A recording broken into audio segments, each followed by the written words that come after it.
Assalamualaikum warahmatullahi wabarakatuh. Alhamdulillah alladzi khalaqal insan fi ahsani taqwim. Asyhadu an la ilaha illallah wahdahu la syarikalah wa asyhadu anna Muhammadan abduhu wa rasuluh.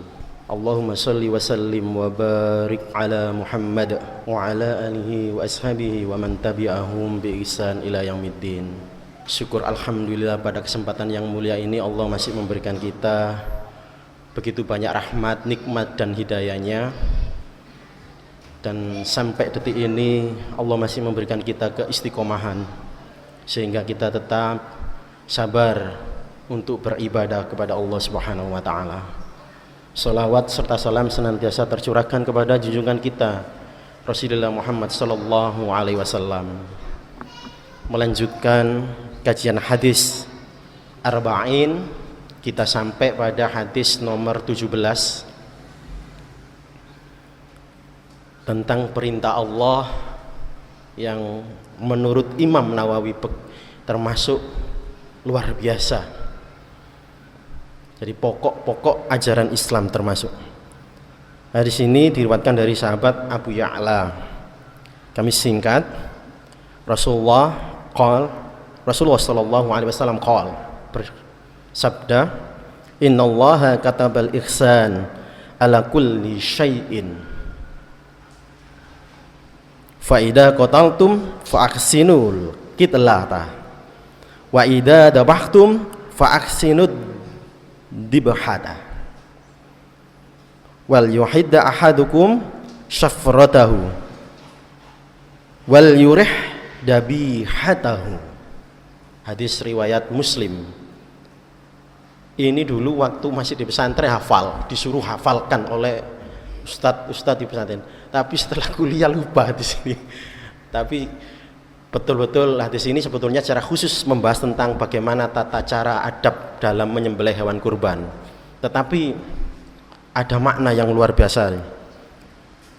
Masyarul muslimin rahimani wa rahimakumullah. Innallaha kataba. Ada kalimat kataba, inilah kuncinya ma'asyiral muslimin. Ya ayyuhalladzina amanu kutiba alaikumussyam. Ajwab maknanya menurut para ulama.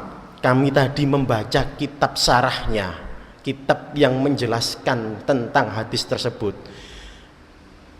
Rata-rata mengatakan lafal kataba atau kutiba itu maknanya tidak ada makna lain selain mengatakan diwajibkan. Allah mewajibkan, Allah memerintahkan.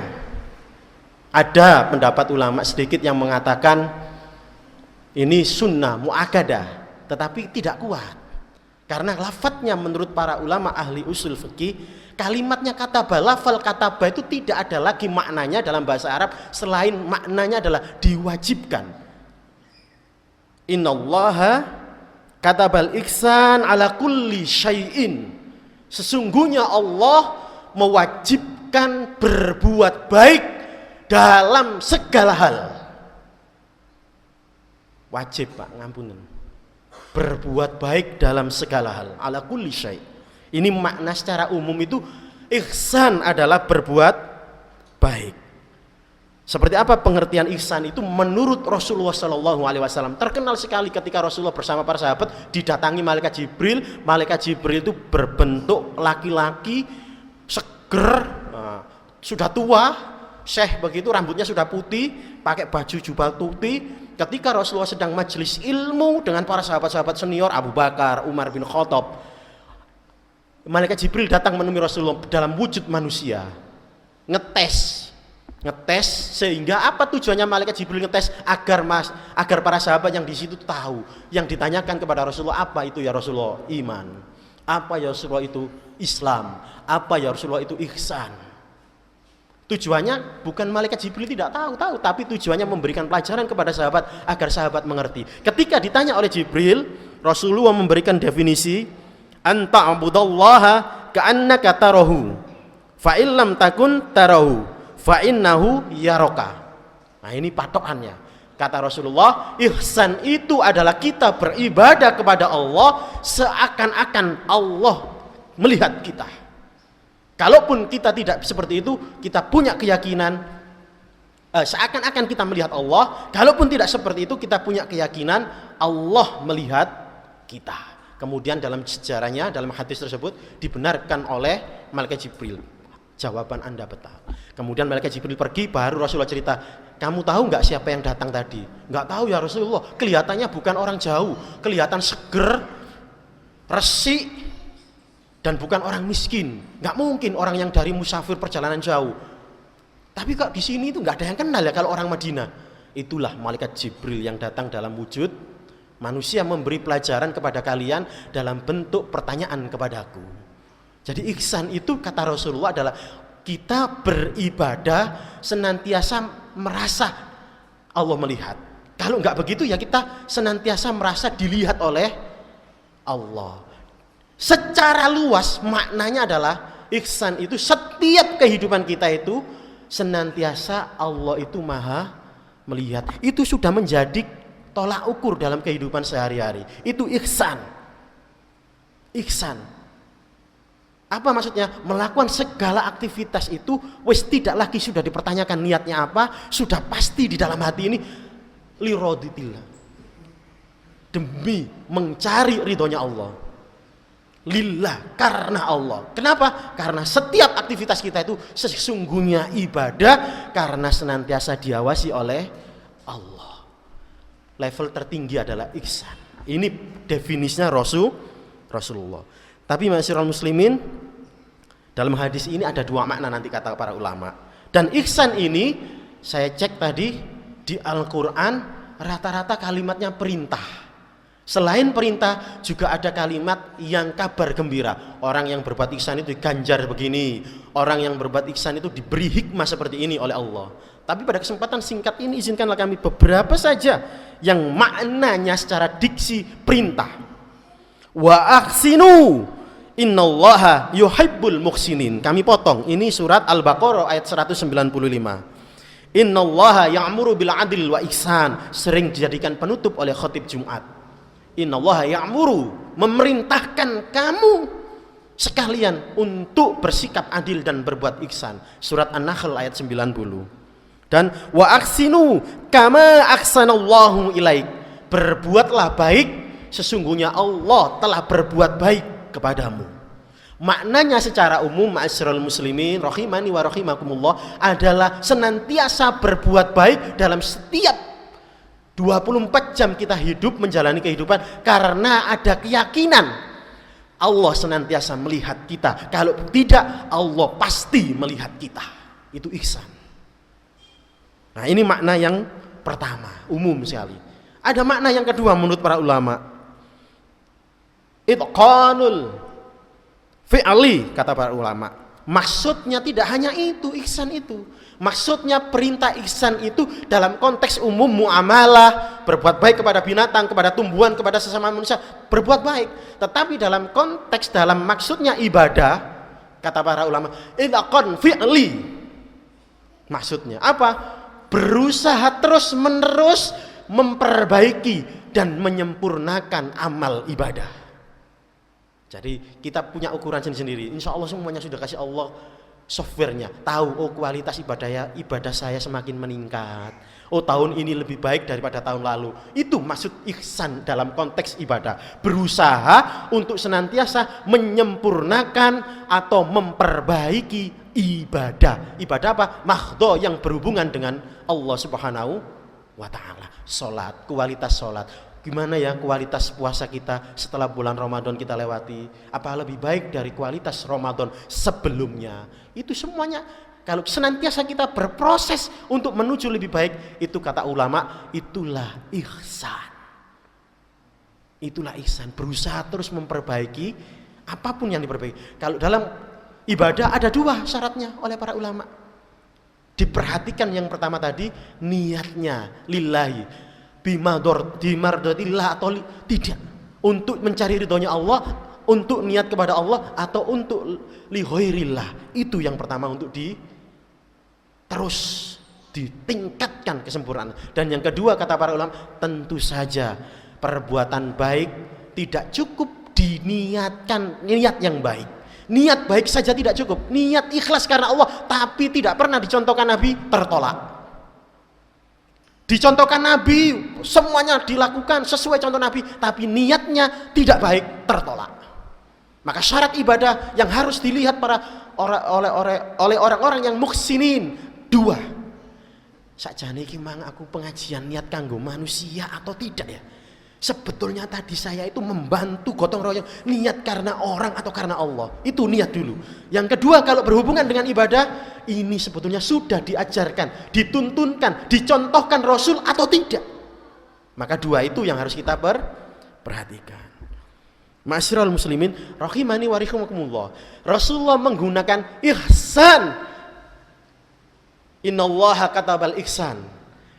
Di ayat selanjutnya, di lafaz selanjutnya dalam hadis tersebut bicara tentang kalau saya menyampaikan ini di tempat umum mesti dianggap radikal. Tapi gimana, ini ajaran Islam harus disampaikan. Apa kata Rasulullah?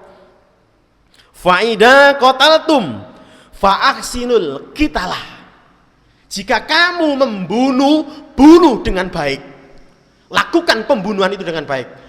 Orang yang nggak paham Islam mesti mengatakan Islam betul-betul agama teroris. Buktinya apa? Buktinya Rasulullah saja memerintahkan untuk membunuh. Tapi bunuhlah dengan cara yang baik. Tunggu dulu.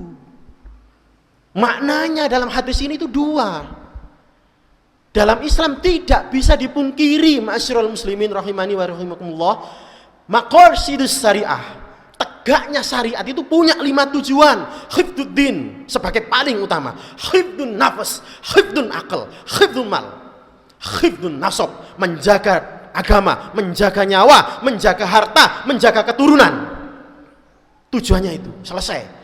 Maka kalau ada rajam ketika ditimpakan kepada orang yang berzina, sesungguhnya bukan hukum Allah yang kejam, tapi itu dalam rangka hifdzun nasl, menjaga keturunan. Berapa banyak di Amerika anak tidak terlacak siapa bapaknya, rusak peradabannya.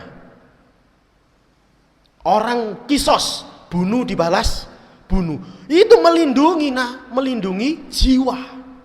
Maka yang dimaksud Rasulullah, bunuhlah seseorang dengan cara yang baik itu yang pertama bisa dilakukan dalam ajaran Islam dalam konteks orang tersebut sudah berhak untuk dihukum. Satu kondisinya kisos atau hudud had, hukuman rajam contohnya.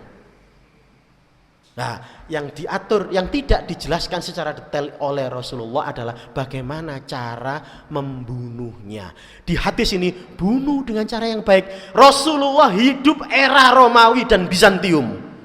Nanti monggo jenengan kalau penasaran bagaimana cara mengeksekusi terpidana-terpidana yang dianggap bersalah zaman Romawi dan Bizantium. Zaman Romawi, pembunuhan, eksekusi bagi narapidana kelas berat niku Pak, disalib. Ngampun, disalib. Salib itu dipaku tangan dan kakinya. Dibiarkan sudah, lama-lama mati kehabisan darah. Terus ada yang ditarik. Ini Islam itu manusiawi sekali. Tidak mengajarkan bagaimana cara mengeksekusi orang-orang yang berhak dihukum mati. Tapi satu misalkan contoh dirajam. Orang digali, dilempari batu sampai meninggal dunia. Tapi syaratnya ketat sampai orang itu bisa dirajam dalam fikih. Ketat sekali. Enggak sembarangan. Kisos pun ketat sekali. Walinya ditanya, ikhlas tidak jika pembunuh keluargamu ini menggantinya dengan harta yang luar biasa banyaknya?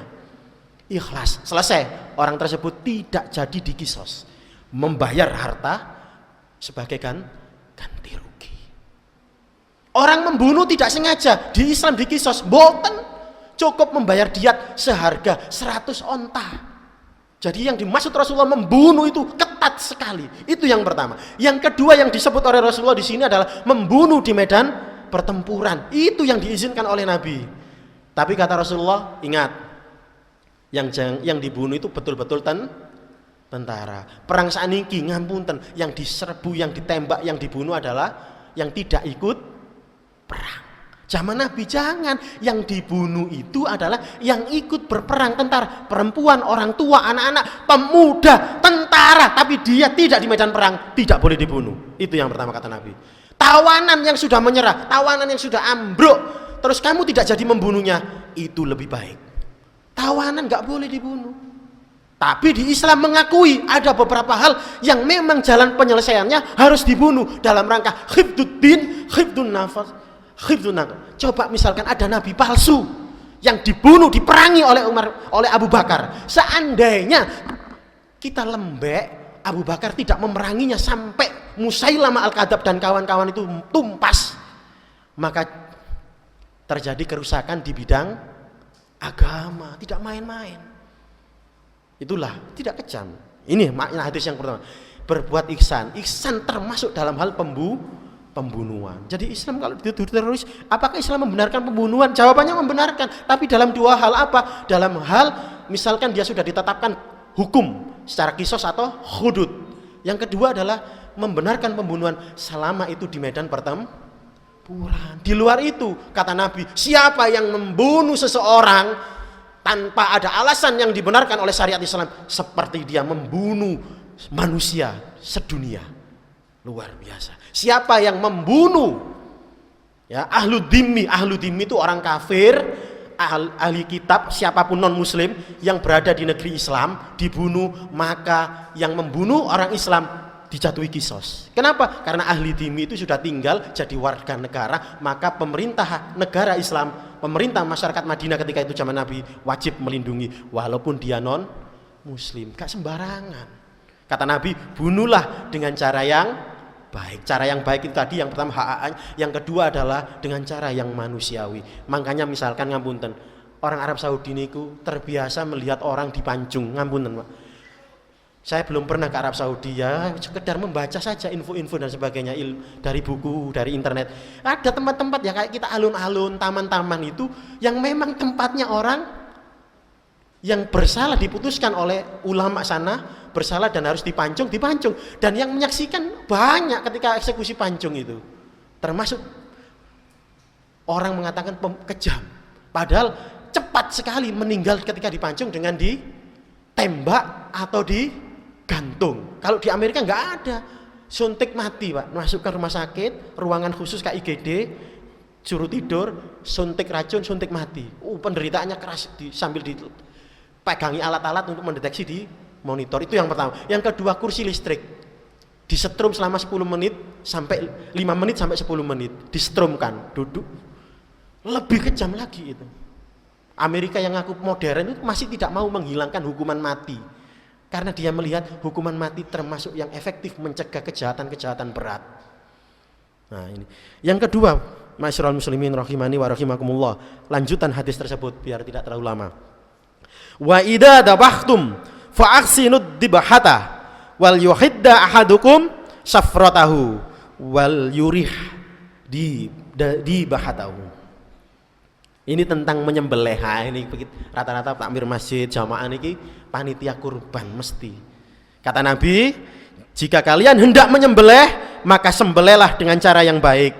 Hendaklah kalian itu mengasah pisaumu dengan tajam dan senangkan binatang kurban atau binatang sembelihan imu. Masyarul muslimin rahimani wa rahimakumullah, Rasulullah pernah menegur umat ketika di Madinah, dia menyembelih kambingnya sudah dijatuhkan, terus ditahan pakai dongkulnya biar tidak gerak. Orang Arab itu menyembelih kambing sendiri cukup. Tapi dia ngungkal bahasa Jawanya, mengasah pisau di depan kambing yang tadi. Dan kambing tadi itu melihat apa yang dilakukan oleh orang tadi. Rasulullah menegur kemudian, wahai si fulan, katakan begitu di hadisnya, apa yang kamu lakukan itu sudah membunuh hewanmu berkali-kali. Kata Nabi, apa yang kamu lakukan dengan mengasah pisau dilihat oleh binatang yang mau kamu sembelih, itu seperti kamu sudah menyembelih binatangmu berkali-kali. Ngapunten, hewan juga punya sisi emosi, sisi trauma, ngeri dan sebagainya.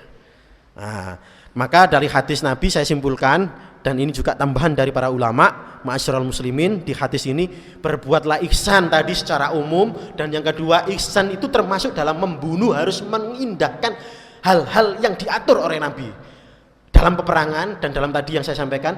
Yang kedua, menyembelih itu juga harus ada adabnya, itu termasuk ihsan. Tidak saya tuliskan di sini, tidak saya rangkumkan, banyak sekali hadis Nabi yang Allah itu murka dengan menyiksa binatang, mencincang binatang. Yang pertama adab menyembelih berdasarkan hadis Nabi. Adabnya menyembelih adalah seorang muslim dan ahlul kitab. Ahlul kitab, Pak, orang Yahudi dan orang Nasrani. Kita pergi ke Bali, ngapunten sangat, kita tahu orang itu agamanya Hindu, motong ayam Pak, ngapunten nggih. Ayam yang dipotong itu halal, tapi karena yang memotong adalah kaum musyrik menjadi haram. Nah, terus bagaimana ahlul kitab Nasrani dan Yahudi itu kan tidak menyebut nama Allah, tapi ada pengkhususan kata Rasulullah, apa yang mereka sembelih kata Allah menjadi halal dan baik untuk kamu makan. Lah terus misalnya yang dodol sate sate ayam gitu, terus sembelih sendiri, kita nggak tahu agamanya Hindu, terus gimana hukumnya Ustadz? Ya nggak apa-apa selama kita tidak tahu. Menjadi haram selama yang menyembelih adalah orang yang menyembah berhala, musyrik. Orang Yahudi, orang Nasrani bukankah menyekutukan Allah juga musyrik, tetapi ada pengecualian disebut oleh Rasulullah sebagai ahlul kitab. Cukup di sana, tidak ada perdebatan para ulama. Yang kedua, menggunakan alat pemotong yang tajam. Boleh dari plastik, boleh dari kayu, boleh dari apapun, boleh, asal tidak dari tulang dan gigi. Karena orang Habasya kata Nabi menyembelih itu dari gigi-gigi binatang buas itu.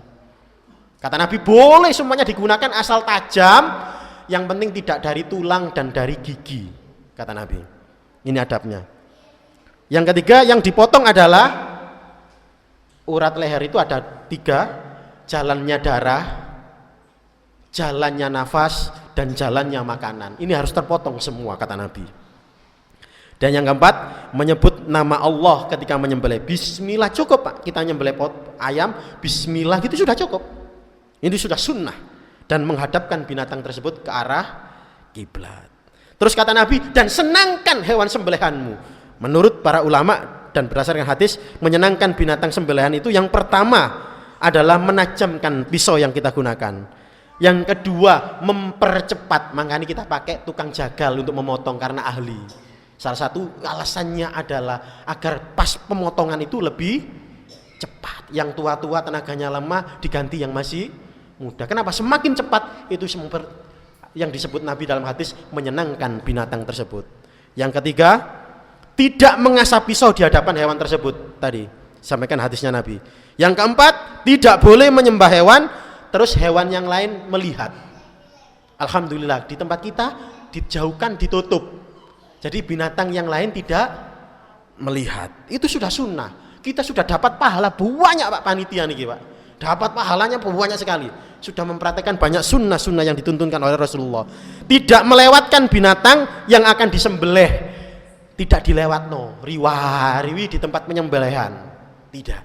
Dan kita sudah praktekkan itu satu pintu bergiliran. Kemudian tidak menyakiti, menguliti, memotong, mencincang binatang tersebut ketika binatang tersebut belum mati.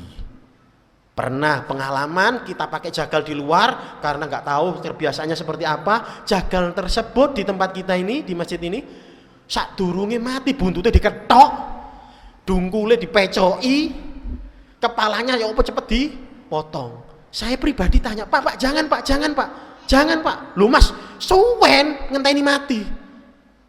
Ngene iki ben cepet mati. Naudzubillah min dzalik. Ada hadis sahih tidak saya masukkan dalam tulisan saya. Kata Nabi, siapa yang mencincang itu nanti binatang sembelihan yang belum sembelihan itu mati, Allah akan cincang dia di neraka.